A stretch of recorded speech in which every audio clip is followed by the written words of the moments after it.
કચ્છ ભુજના પૂર્વ કલેક્ટર પ્રદીપ શર્માને અમદાવાદ ગ્રામ્ય કોર્ટે 5 વર્ષની જેલની સજા અને 50,000નો દંડ ફટકારવામાં આવ્યો છે। મળતી માહિતી મુજબ પ્રદીપ શર્માને કચ્છ ભુજમાં કલેક્ટર તરીકેના કાર્યકાળ દરમિયાન વેલ્સપન કંપનીને આર્થિક ફાયદો કરી આપવાના અને ખોટી રીતે જમીન ફાળવી સરકારને નુકસાન પહોંચાડવાના એસીબીના કેસમાં સજા ફટકારવામાં આવી છે।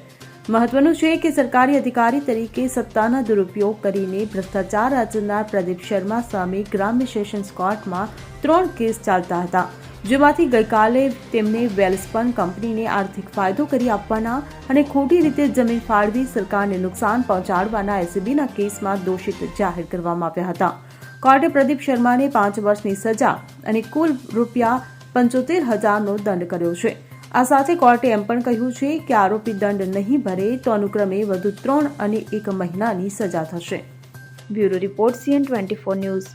હવે જુઓ દેશ દુનિયાની તમામ ખબરો તમારી આંગળીના ટેરવે।